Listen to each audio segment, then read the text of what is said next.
What up, man? It's your big brother K-Rino, and we're gonna go pretty. I don't say pretty deep or real deep, but we're gonna try to go deep tonight and touch on some things that I think can make us better. I think that can make us stronger mentally, and of course, everything revolves around the mental anyway.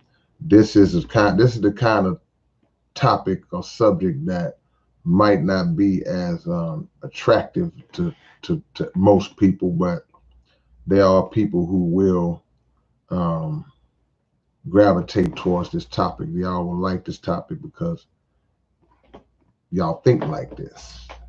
But the fact of the matter is, everybody experiences these things that I'm getting ready to talk about on some level. Some people experience these things um, on very extremely high levels, and some people kind of just touch on them here and there. They don't really doesn't happen a lot, or they haven't tapped into it, or they don't have their awareness is not at a point where they can actually really understand what's going on. And we're talking about instinct, intuition, and senses.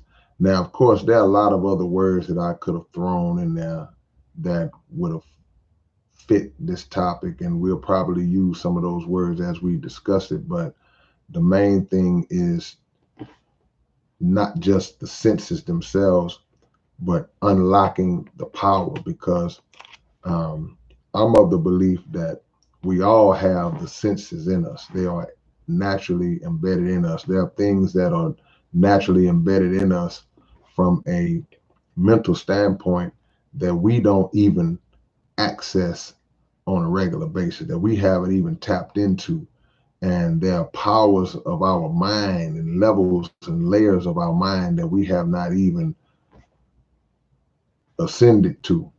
And if we are able to do those things at some point, at any point, then and master them, then I think that will make us better. As y'all come in the door, do your big brother a favor and hit that like button. Hit that like button, because we're gonna go into it, man. I went to the dictionary to get an official definition of two of the words that I used in this title. One was instinct and one was intuition. And we can always just give our natural definitions of what we believe those words to mean, but I wanted to get it straight out of the dictionary to get a more concise definition. One of the definitions of instinct, the one that fits what I'm talking about, is a natural or innate impulse or an inclination or tendency. A natural or an innate impulse or an inclination or a tendency. And the instinct, basically, just to break that down to us, what all that means is a feeling. So to break it down in the layman's terms, like, man, I just had a feeling. We've all experienced that. We all say that. We've all been in situations where we say, man, I just had a funny feeling. I just felt like something wasn't right. Or it doesn't always have to be negative. We can say, well, man, something told me to come here today, and I'm glad I did, because if I wouldn't have came here, I would never found that $1,000 on the ground.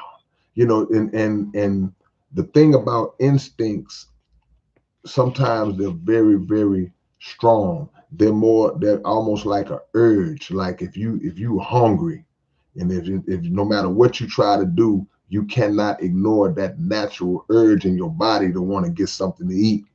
And that's how an instinct operates at times. Sometimes there's just something in you that just won't leave your mind. It won't leave you alone, to where you have to respond to it. You have to address it.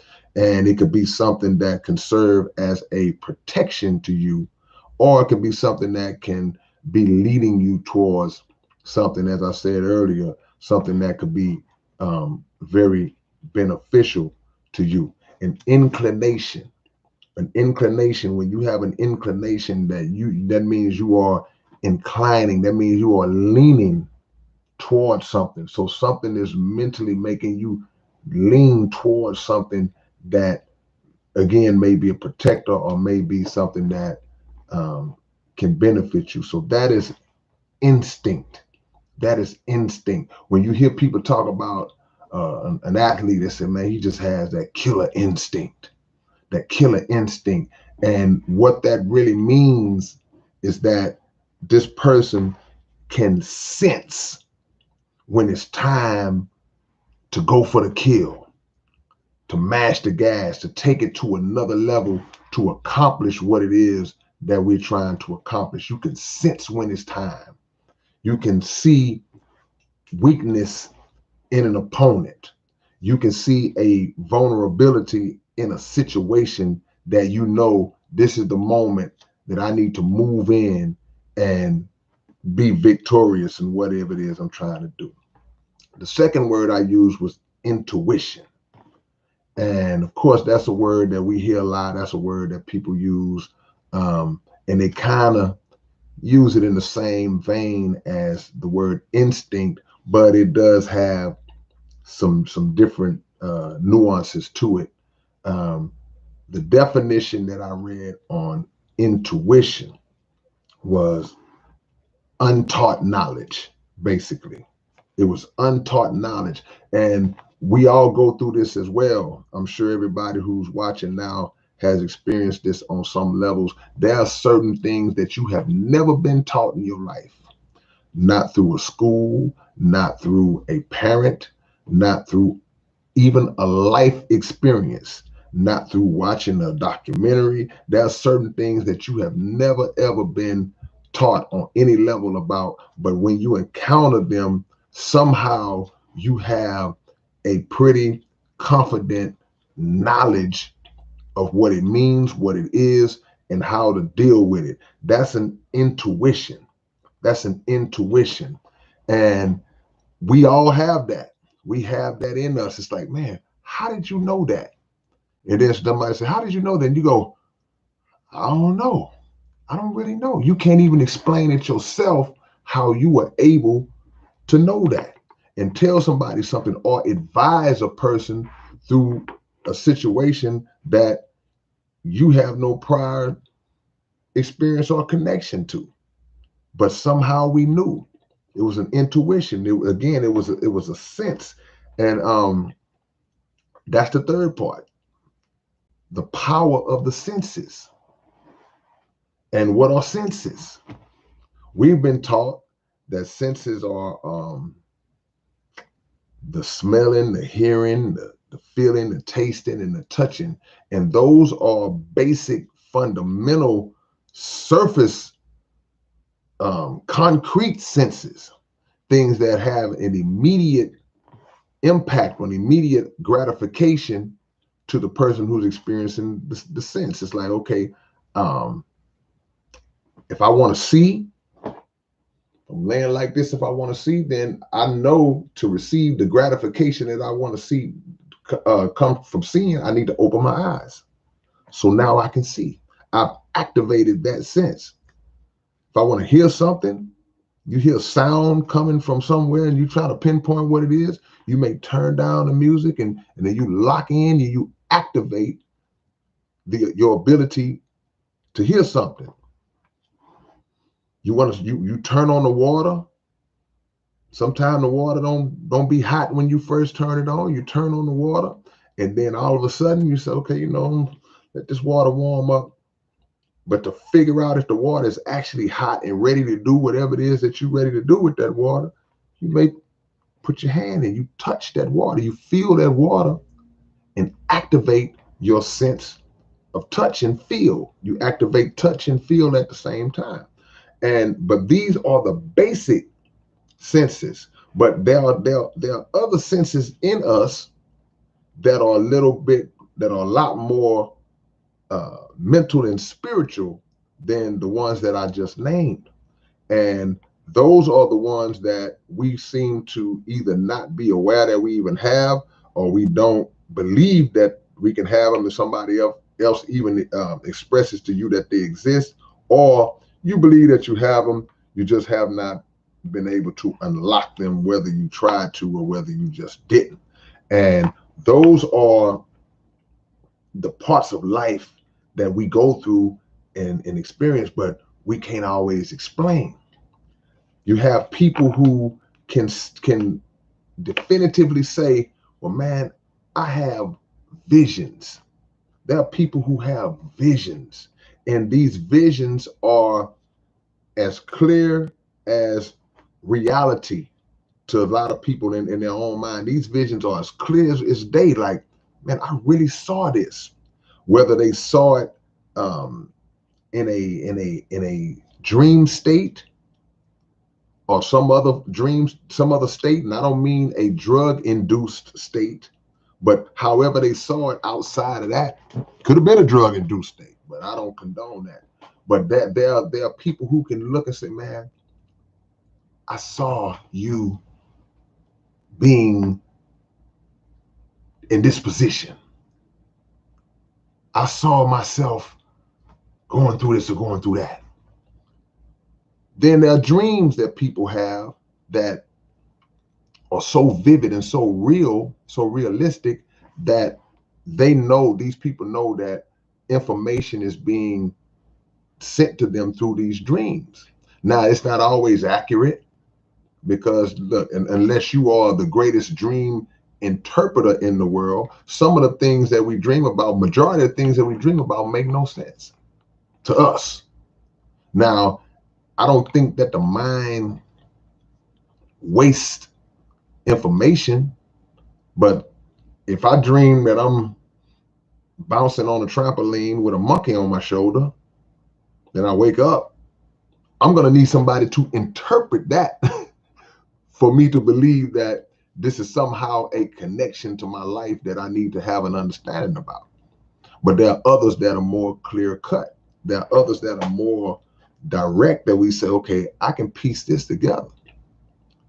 Some of us have had what they call deja vu, where you have a situation where you wide awoke, you are totally conscious and aware and alert, and just out of nowhere, you have a visualization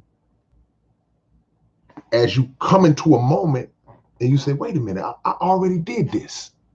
Raise your hand if you've had that deja vu moment. Give me something. Give me some type of signifier that you've had a deja vu moment. That moment where you do something and then you go, I already did this. And the crazy part about it is that you never really think about what you realize you've already done, or you think you've already done, until you do it in reality. So these are mysteries of our minds that not many people have been able to unlock. And there are a lot of people who have put theories together. You can go online and see people who give detailed explanations of things like deja vu, things like dreams, things like intuition, things like instinct, but the key component that I'm trying to push tonight is to for us to come together and try to figure out how to unlock the power of those things and make them work for us, not just the recognition and the acknowledgement that we can do it, because we all can do it. We all can do it. But how do we make these powers benefit us? There are senses that they don't teach us about. Well, they don't teach us that are official senses. Things like telekinesis, the ability to move objects with our minds. And some people don't believe in that, but I'm one of the people who I do believe in that, because I know that everything starts in the mind. Everything begins in your mind, whether it's putting down some shades, before I pour down these shades, a thought has to be transmitted and received that gives my hand the permission and the ability to go up, reach, grab, pull down, back up. Now, in this quick instance of me raising these lokes back up, we don't even think about the thought process that goes into that because it's so quick. I was talking the other night in the live stream where I talked about how the Honorable Elijah Muhammad taught us that thought travels at the average speed of 24 billion miles per second. So that's pretty fast on average to where you can easily and not even really, you don't have to go, I am ready to think about pulling down my glasses. Okay, I'm going to pull down my glasses. Raise up hand, grab, pull down. You don't have to do that because the thought moves so fast that we don't even perceive that it's happening like that. So we go throughout the entire day executing thoughts at such a high rate of speed that we are doing multiple things at the same time without even grasping how deep it really is. Not even really understanding the power of our brain and the power of our mind. We just go through life, blinking your eyes, raising your eyebrows, scratching your ear, look to the left, look to the right. All of these things require thought before put into action. So in the case of telekinesis, it is an action of thought. It's an act of thought. If I'm able to move a pencil with my mind and make it raise up and move across the room, not many of us have that ability to do that, but it is a process of thought because you are concentrating your thoughts on an object that has no life in it. The pencil doesn't have a brain or mind that can conjure thoughts and act on those thoughts. We have to be the ones to move on that. So we can move on it physically. I can pick it up and I can write. But how many of us can move that object just with thought? And how many of us even believe that we can do that? See, we're going to go in, man. Then you have what they call telepathy. That's the communication of one individual to another through thought. The reading of minds or the communicating from mind to mind. Where if I have the ability, I can concentrate on you and send you a message without speaking aloud to you. And if you have the ability, you can do it back to me. See? There are things called, of course, you have body language. You have people who develop a chemistry of minds through familiarity with each other. You have people who have known each other and been around each other so long that they understand each other's ways. And through that familiarity, they are able to be in a room. And some of us have had that. It could be with a real close friend. It could be with a family member, like a twin. See, twins are always have been noted for having that ability. It's like the twin seems to know what the other twin is thinking. They seem to be locked in mentally with each other in ways that a lot of us are not locked in. So it could be through a family member. It could be through a significant other that you just been with so long that y'all have practically become one mind, and you can know what they're thinking based on a look, based on a mannerism. You just know. or you can know what they're thinking and they can know what you're thinking based on a situation. You can know what they're thinking when they're not around, or how they will perceive or react to something. If somebody asks you and say, well, what you think that John or Phil about? Oh, no, he's gonna say blah blah blah. He's gonna, because you know him.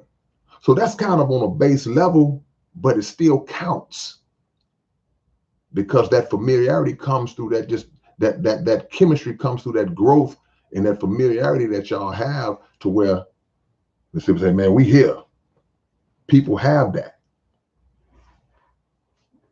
And it works to your benefit when you have a person like that in your life, because, people, y'all could be knowing each other. You can know people for years and you don't have that kind of connection with them. You don't have that kind of chemistry with them.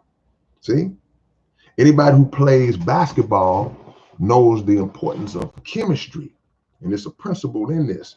So if you have a point guard and a player that, if they play together a long time, they know what each other's gonna do before the defense knows. And you can get that point guard to look like, hey, he knows, okay, I'm gonna fake this way and back cut, and he pass easy layup.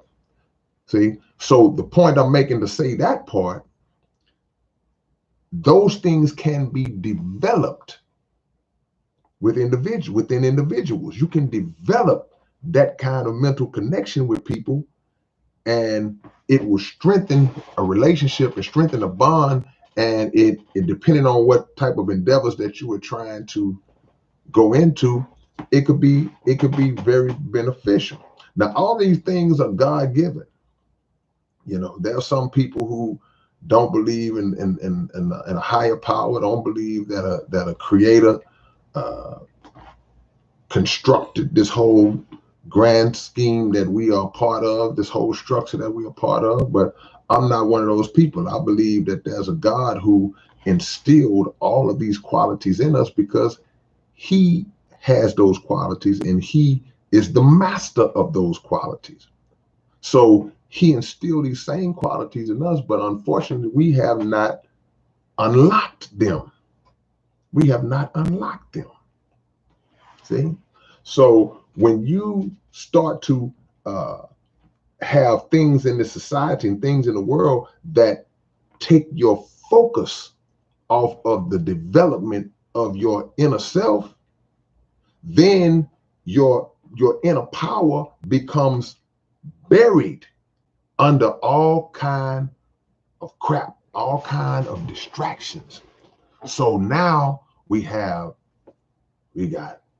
drugs and alcohol, we got entertainment, we have food, and the food has elements in it that absolutely bring our mental capacity. It shrinks our mental. So now that God-given power that we have, all of those things that we're speaking about right now, those things slowly get buried lower and lower into us. And we don't have the ability to unlock it, because our minds are no longer sharp, because we've poisoned our bodies. And in poisoning our bodies, we poison our minds. So a lot of people like to eat pork. A lot of people love bacon and ham and sausage and chitlins and pig feet and crackling and pork skins, and all of these different pork products. And what pork does, it doesn't just take away the physical appearance. It doesn't just take from your physical beauty, and it doesn't just destroy you internally from a physical standpoint. It also poisons your mind. It also poisons your mind. So if you're eating bad, drinking bad, thinking bad, because the thoughts that you have serve as a different type of food. The thoughts that we have serve as food. And our thoughts, those that food for thought that we use, that negative food for thought, it comes from this world. It comes from the outside source, which is the things I mentioned earlier, the things that are in this world. And we start to surrender to the lower levels of our mind. We start to operate on that low vibration. We listen to music that causes us to think and operate on that low level and that low vibration. This is food, but it's poison. It's bad food. Music, certain music, bad food. Certain TV shows, bad food. Certain things we look at in magazines, and it's bad food. And to combat and to combine that with the actual physical food, with the actual chemicals that are in the atmosphere, with the actual poison that exists in the water through lead and rust and all of the different elements that they have just in so-called tap water and so-called drinking water. Some of the bottled water you get out the store ain't pure. So all of these things that I'm mentioning, you have to ask yourself the question, the thing, not to mention the daily stresses of life, just dealing with people. So when you combine all these things together, what effect is that having on your mind in terms of being able to have a clear, sharp thought process on a daily basis? Your thoughts are muddy. Your thoughts are cloudy. Your thoughts are jumbled, unorganized. You're all over the place. You can't concentrate. You can't focus. You're getting sleepy. You eat some food and get sleepy. So now the mind is not working at full capacity. Picture a car that's under all this kind of stress, that you driving this car hard.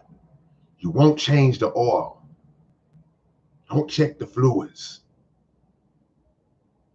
You just won't maintain the quality of the car, and you steady driving it hard. What's going to eventually happen to the car? So now you have, I just saw somebody put this in the comments. I just saw it. Let me find it. I just glanced over and I saw somebody that used telepathy on me and snatched this thought out of my mind. And well, I can't find it, but I saw it. Okay, here it is. It had to be somebody, Angie Wise. It had to be somebody with some sense. She said cleanses are paramount. All the things that I mentioned. So you said, man, all this going on. What do we do? Well, Angie just said it. You have to cleanse. See, if there are certain things going on a piece of machinery, what is a piece of machinery that you may have to do a flush? You got to flush out. Or if you have, just say you have a vacuum cleaner. You have a vacuum cleaner and you just been running that vacuum cleaner, but you never empty out the contents of the vacuum cleaner bag, or in this day and age, a little tank that you can take off. And if you don't empty those contents, then it's not going to work at maximum capacity. When you empty those contents and get back to vacuuming, then all of a sudden you back strong again. You have to cleanse. Physical cleanse and mental cleanse. How do you do a mental cleanse?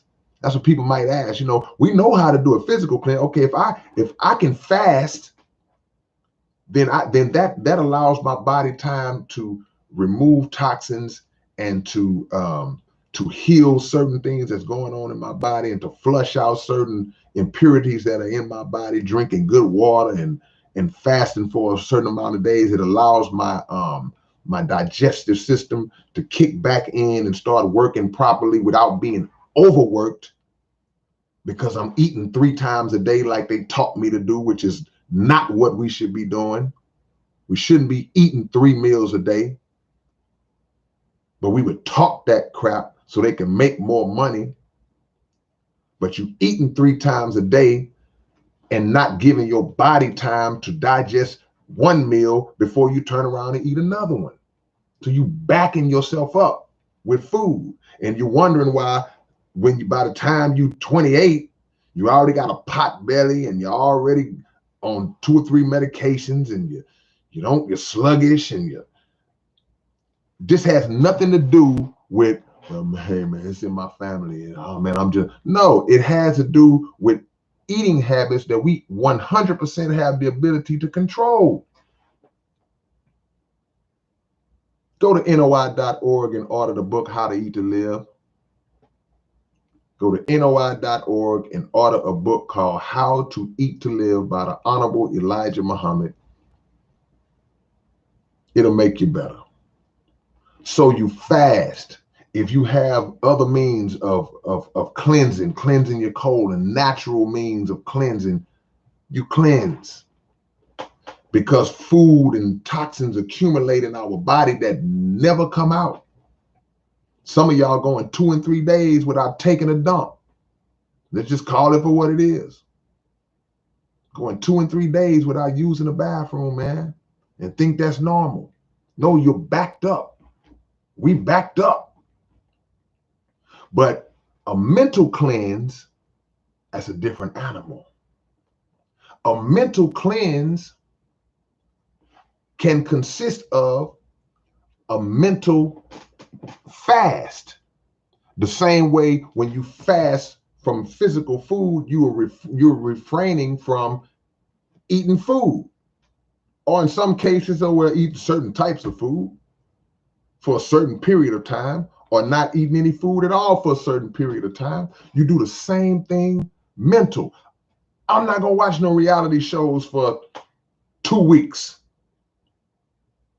I'm not going to listen to low vibration, murder music, sex, drug, violence music, none this month.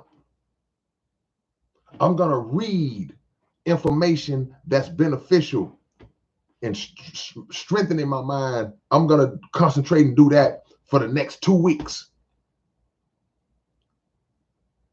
I'm not going to participate or entertain any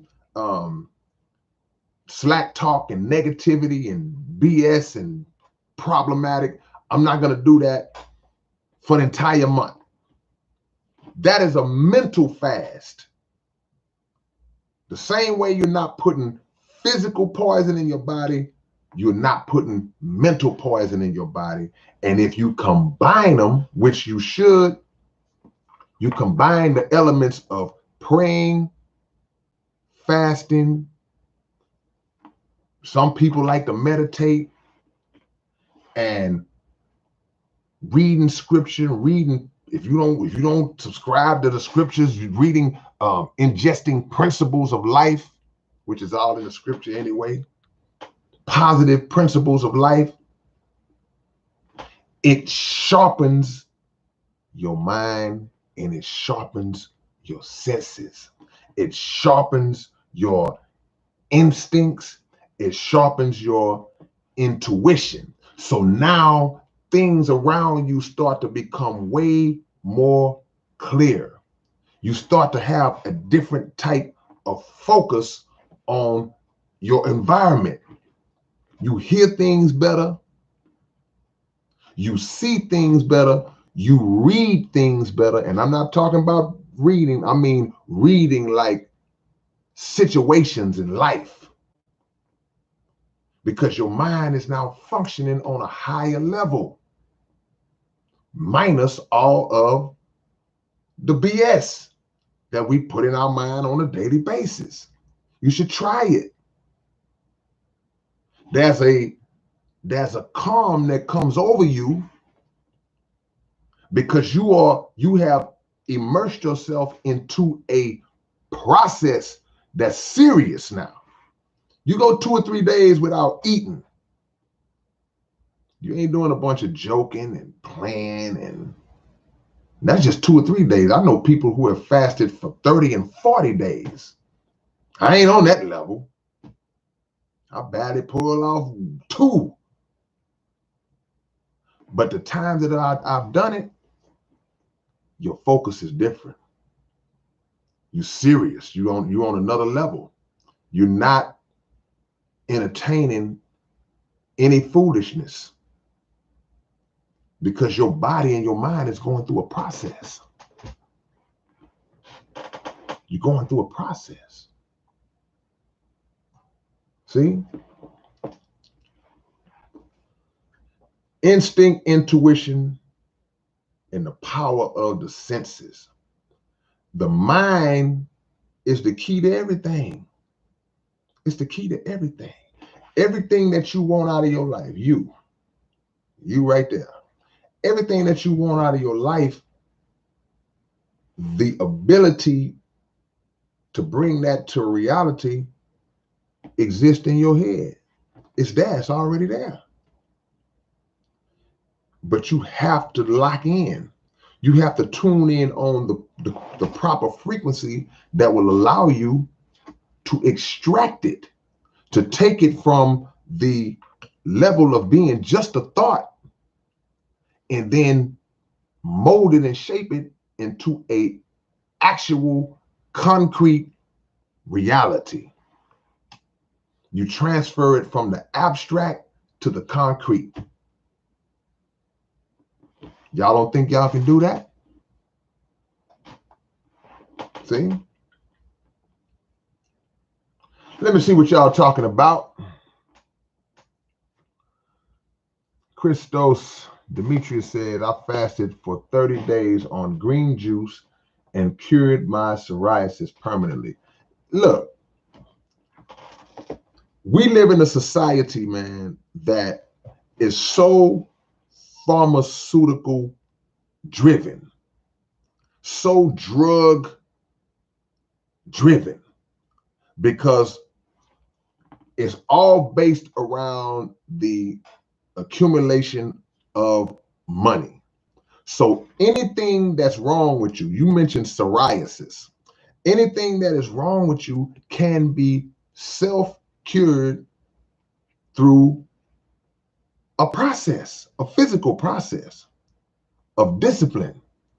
So you fasted for 30 days and that gave your body, which is a self-healing instrument, it gave your body time to do the job of correcting a physical condition that you had, because your body was able to concentrate on that condition without having to deal with all of the food that you normally would take in that it has to fight off, and your liver and your kidneys got to filter all this crap, and now your body's like, okay, well, we good, we got room, we can focus on this now.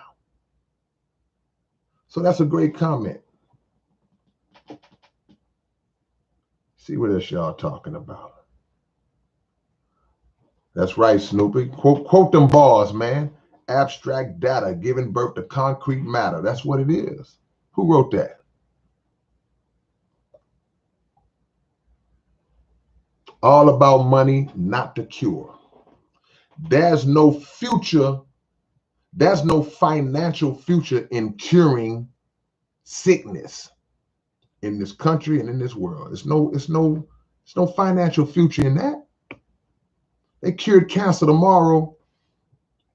Now what? Now we can't run the scam, run the decades-long scam of raising money for cancer research. My gosh, how much research do it take? How much money need to be raised? Y'all been raising money before all of us was born. So no, the cure is not a priority. The delusion, the deception that a cure is a priority is used to get money out of people.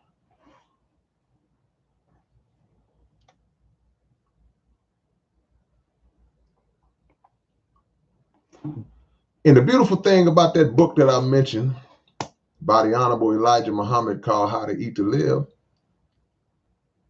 and I'm paraphrasing, but he says something in that book that I never forgot when I read the book.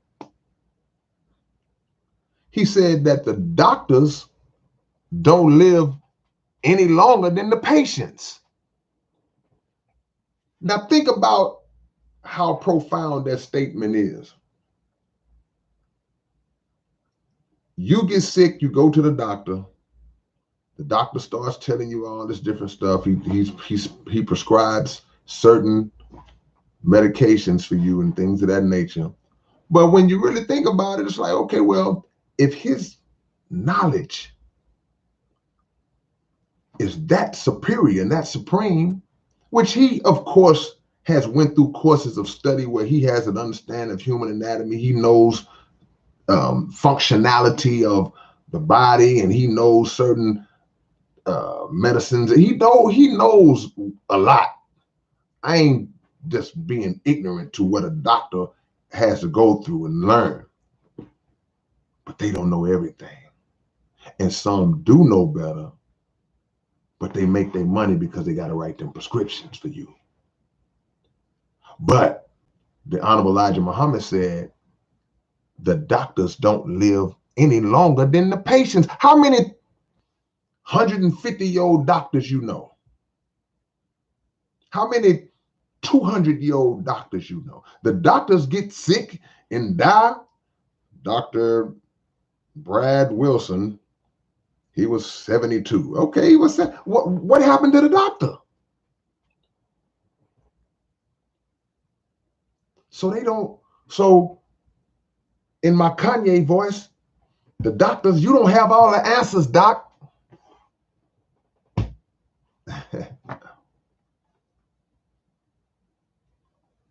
Working out is another way to cleanse yourself because you're burning fat, you're sweating out toxins, you are participating in cardio that strengthens your heart.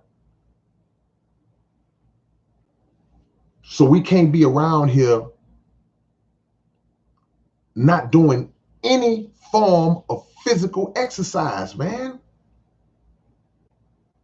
I don't care what you got going on, man. I will not accept from nobody on this chat that you are too busy to not have time to do 25 jumping jacks when you get up and when you go to bed, at the least. That you don't have time to take a walk around the block a few times just in a day. Something lightweight. You ain't got to be out there playing full court, out there playing tennis. I ain't saying you ain't got to be on that level, but the older you get, you need to have some type of physical exercise in your life. You're giving up. Instinct, intuition, and the power of the senses. Some people will say, like you hear this term called woman's intuition.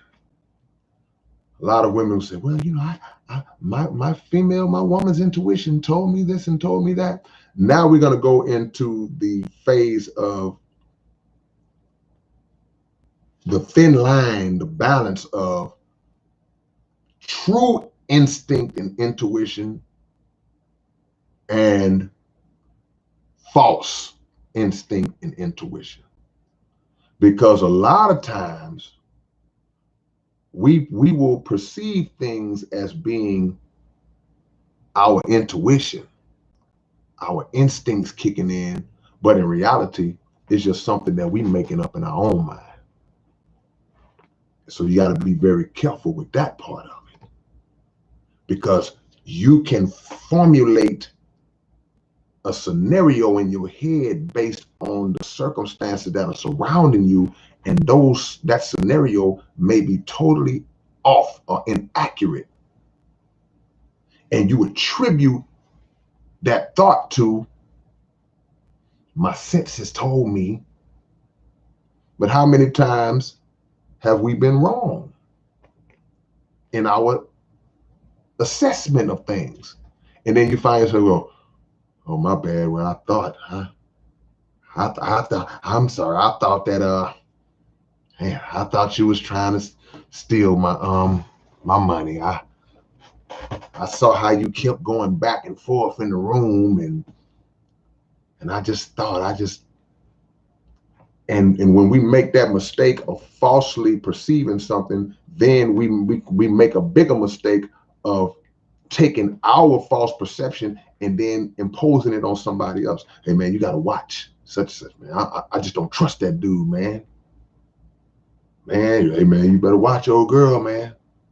Why? I just something about her, man. And sometimes you're right. But you have to be very careful, because sometimes you're wrong about people and you don't have anything concrete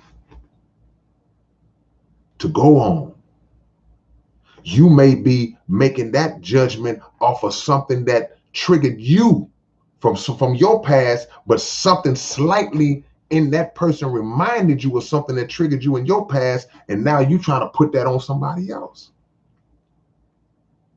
So your intuition may not always be accurate. So if you have a feeling about something, you have to also have the discipline, the wisdom, and the patience to not always immediately act on it. And when I say act on it, just by even just simple as running your mouth, just wait it out. Just wait. It's a thin line. If a person already has a view of you, a certain view of you, then it becomes easier for them to say something about you or think something about you that they will attribute to my instinct, my intuition. I just got a feeling. Your feeling is based on how you already feel. The second feeling is based on the first one, not on anything supernatural in this particular case.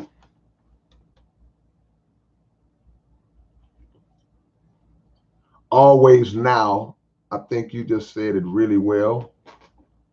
You said it the way I should have said it. Always now said, I have to check my intuition daily for authenticity. That's strong, man.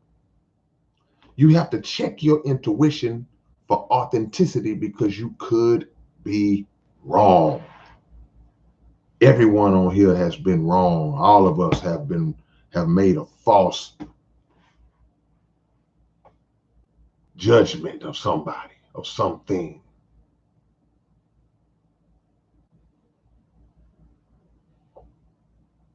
Let me go back a little bit.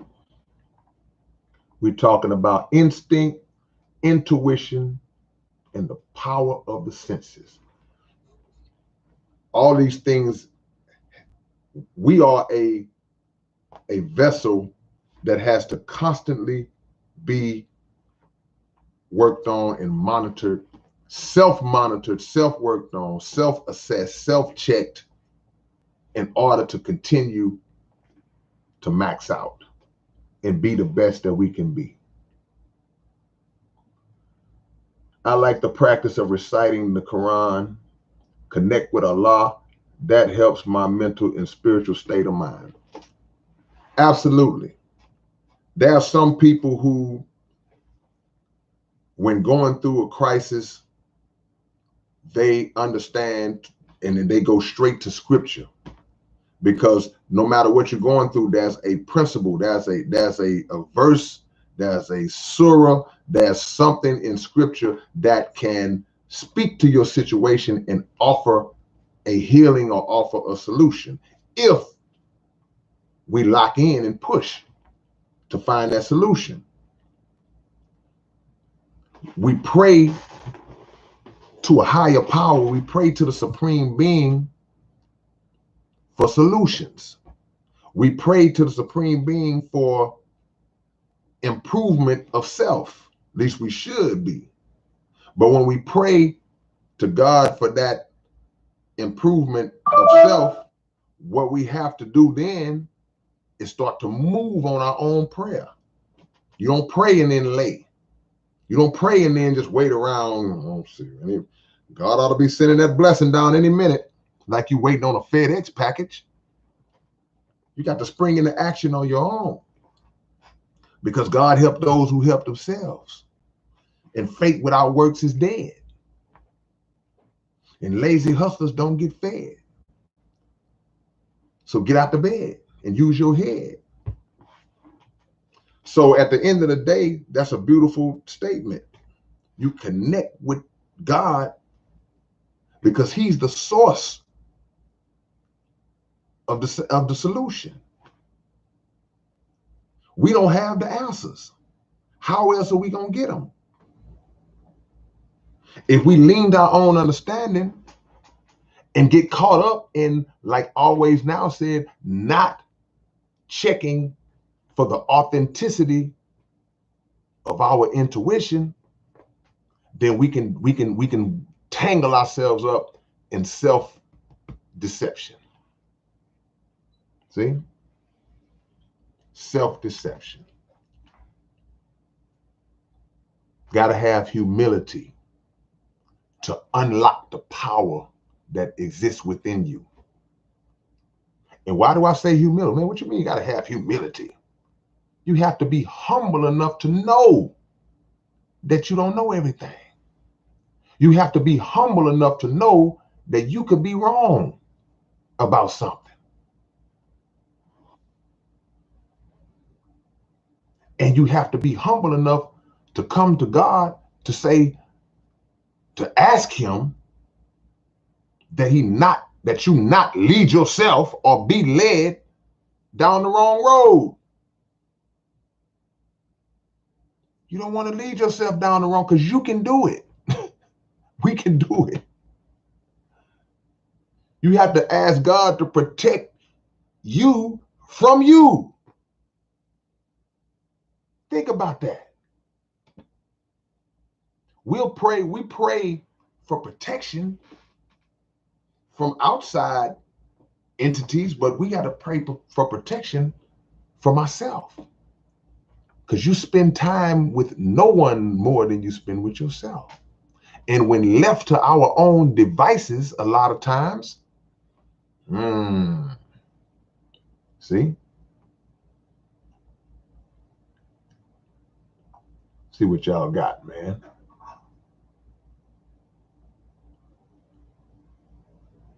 See what y'all got. Just got to be true to yourself, because it's too easy to self-destruct. Grim Reaper 895. Cadbury says ego.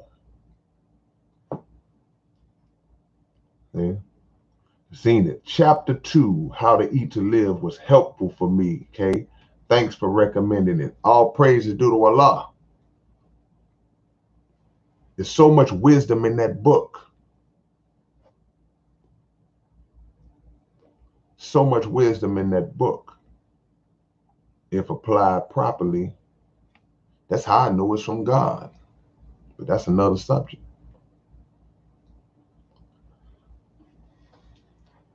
Some people have said, man, there's people out here that can actually have the ability to actually see the future.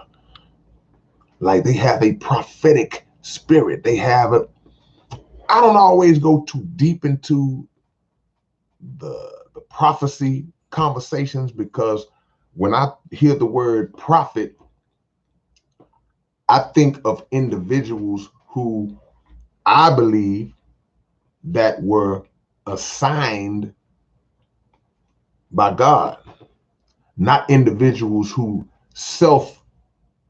declare themselves to be prophets. I'm a prophet. Nothing. Says who?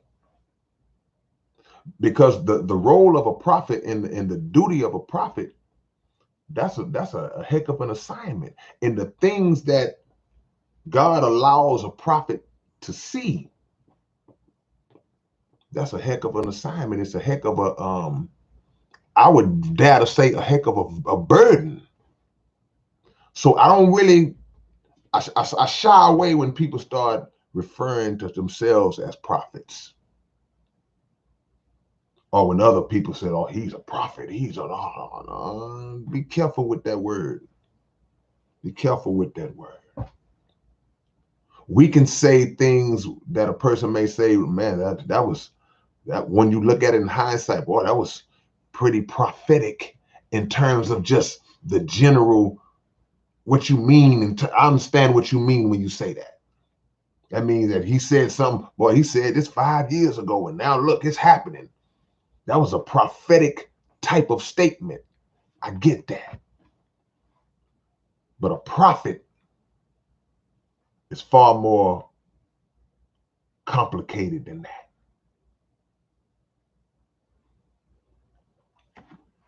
Sarah says, I had that dream when I'm struggling a lot of mental agony going on in my life. That was a few months ago. Some people have had that dream where you feel like somebody holding you down. And you're trying to wake up, you're conscious, but somebody's holding you down. It's like a force, a power, dark entity holding you down. I've had that happen to me a few times. See? Precognition. That's another word I saw. And that is like when people try to attribute prophecy to somebody, like precognition means knowledge of a future event or situation. I found that interesting.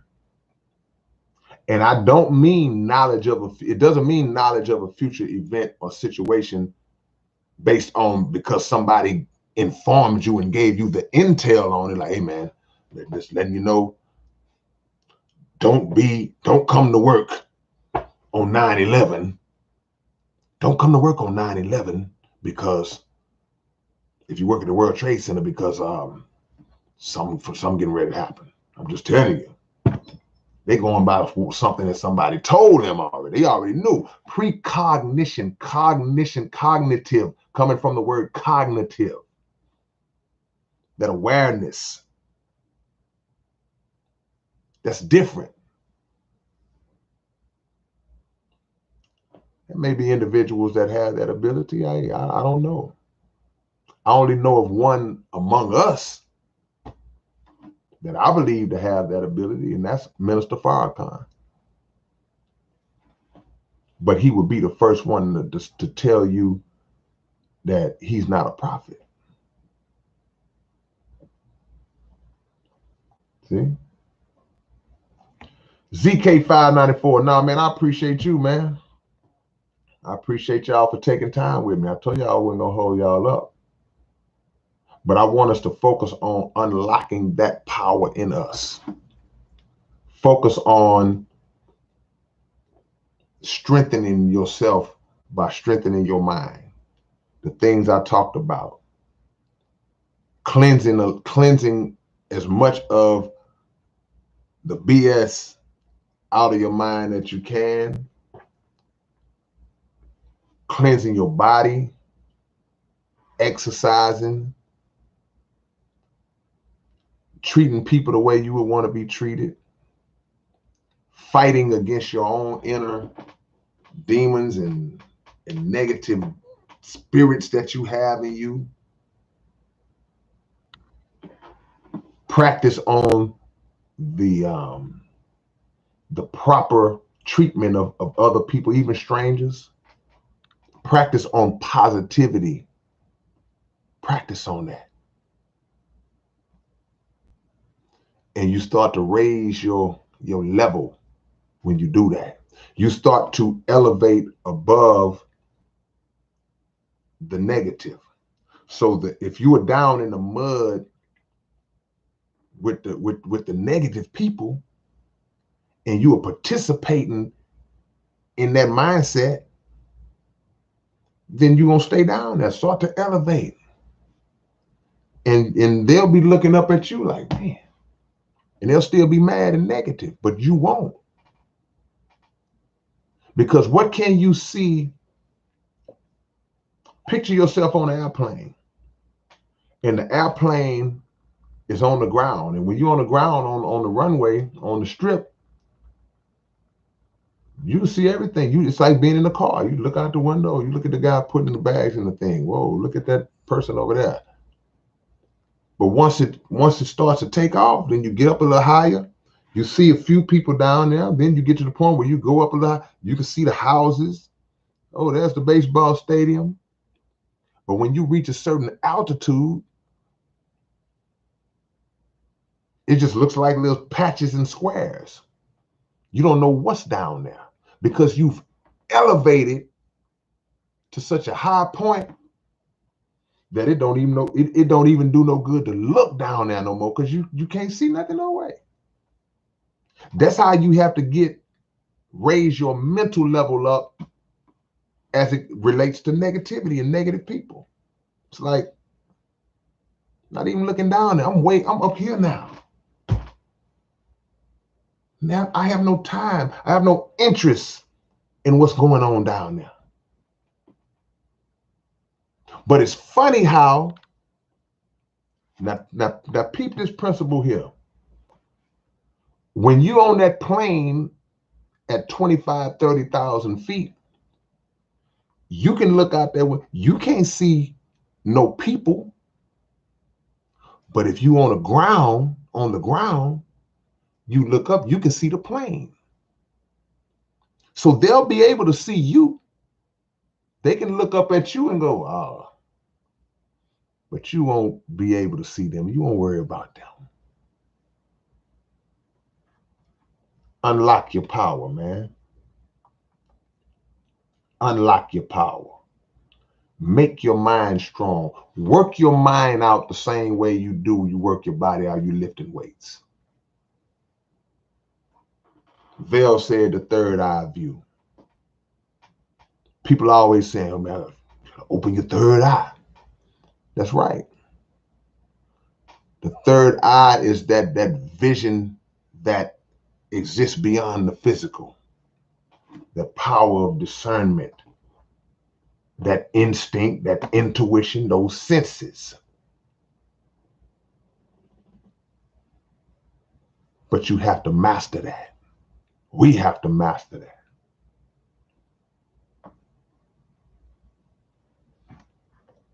Tina Peter OG is in the building. Michael Bunton, what's up, man? Ron Mexico. Tina P, the OG. Straight out of Philly, PA. Y'all know how I go down.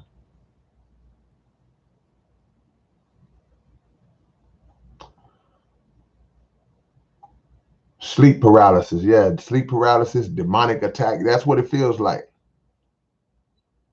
Yeah.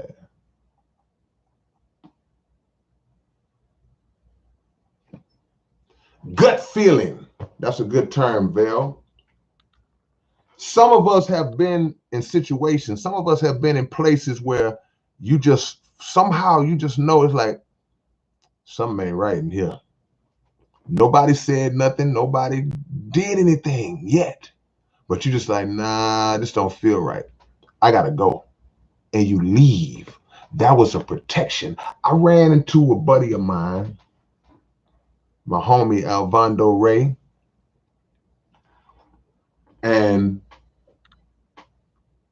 we were talking about, we was at the grocery store, this was yesterday, and we started talking about angels. And what he said was, he was like, man, we have to understand that we have the power of angels. That's what we were talking about. And you got to understand something. In Christianity, Christians believe in angels. In Islam, Muslims believe in angels. And I'm sure there are other systems of belief that believe in angels or angelic beings and things of that nature, but we have different interpretations of what they are, what they do, how they look, and things of that nature, and their purposes and all that. But we talked about angels and how they serve as a protection for us. And I mentioned how God assigns us angels. Everybody has an angel that's been assigned to us. That's part of your instinct. That's part of your protection. I'm not talking about some cat with wings coming out their back. I don't believe in that. I don't believe in the fairy tale aspect of things. I believe in actual physical beings that have been empowered by the Creator, and they have an assignment, they have a role, they have a function and a purpose. And they are submissive 100% to that function and that purpose. Way more so than we are, because we ain't.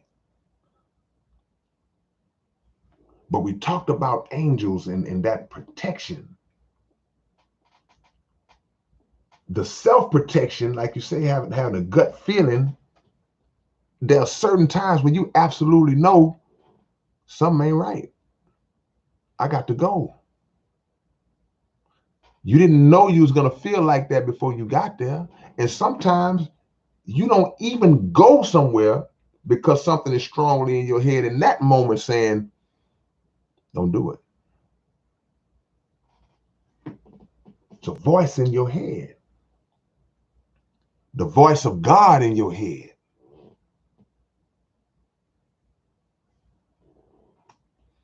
Jordan Cairns says higher dimensions are a trip.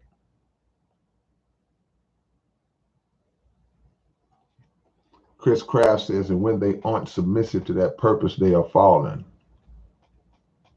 Yeah, we hear about fallen angels too.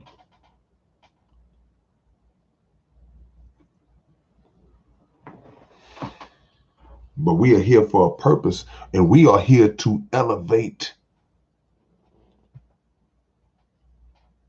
into God's state. People think that God just got us and created us to just be normal, to be regular. He created us to be gods, not supreme or superior over him, but to unleash our God force and power within ourselves. Because that's what God is, force and power.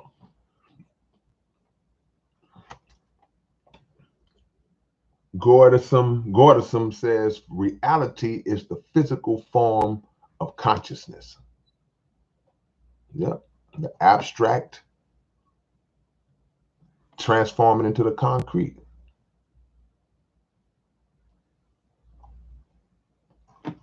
Zenith says, as an atheist, personally, I wonder if you can have a fallen angel protecting you. Not sure why it would happen. Nobody said a fallen angel. Wasn't said that a fallen angel was protecting you. I didn't comment much on the fallen angel comment, just to say that, yeah, we've heard that term. When I speak about the protection of your angel, I'm not speaking about something that has fallen. I'm speaking about something that is in full mastery of its purpose.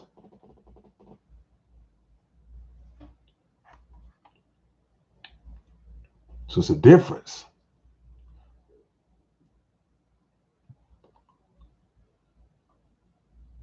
It's a big difference. Robert Loud is in the house. Mr. Brooks is in the house. Drop y'all locations, man. Rebecca Hopkins. I see all of y'all, man. Lavish Logos. Drop y'all locations, man. We in this thing. instinct, intuition, and the power of the senses. Don't allow yourself to go crazy when you start to go into this course of study, because now you're getting too far-fetched and making stuff up. Don't start making stuff up. Stay in line with what makes logical sense. And don't try to create something that's not there, to create a situation that's not there.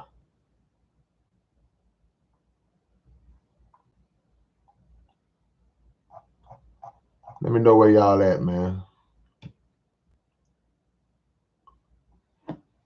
Be careful how you treat strangers. You may be entertaining angels. I quoted that when I saw the comment by Always Now. Said angels are seen and unseen.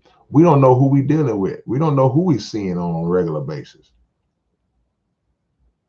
I feel like that. I ain't got to be right.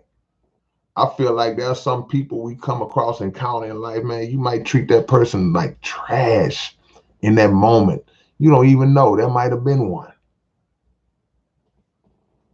You might have failed a test. Superior, Southern Cali, Apartheid, Detroit. Man. Tina P, I know where you be. Nothing but love, Loc. All praise due to Allah. Snoopy said, I'm somewhere in the Sombrero Galaxy. I've been there. Ontario, Canada. Indianapolis, Naptown. We got two in Ontario, Canada. Okay, y'all know each other. Chronic and Gordison, y'all know each other? Yeah.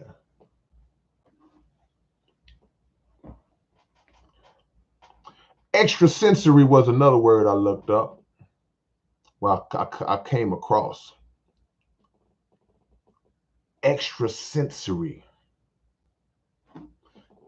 It means beyond one's normal senses. Reading a situation, like I said about earlier.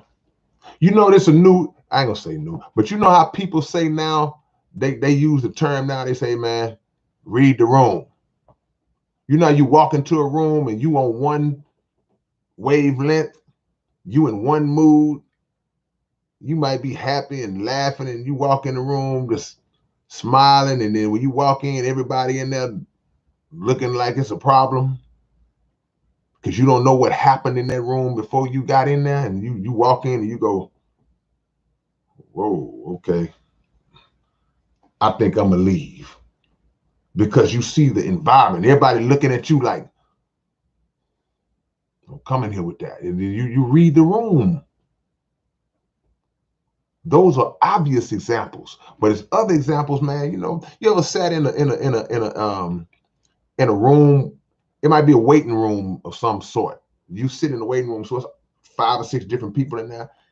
It's all kind of different thoughts going on in those people's minds, and you just in there. Sometimes I just read the room, and I just, okay, I wonder what's up with this guy. I wonder what's up with her. What's up with, you know? You just. We have to become scientists, y'all. And scientists experiment. And an experiment doesn't always mean that you mixing something up and trying to you experiment just by being in society every day. Just the way you look at people and view situations and say and do little subtle things, nothing harmful to nobody, but just things that when you can figure out how people are thinking, figure out how people will react in certain situations. Subtle stuff. You don't never do nothing invasive towards a person, but there are mental acts that you can commit that are experimental, just to get a feel of human behavior. general human behavior and how people think. I do it all the time. I can say something to somebody just because I'm trying to see where their mind is and what I can open up.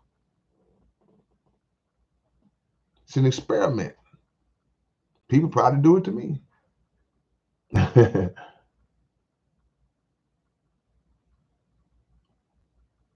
Yeah.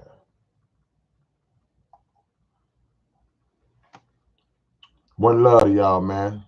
See y'all when I see y'all. Appreciate y'all time as usual on this Friday night. Blessings.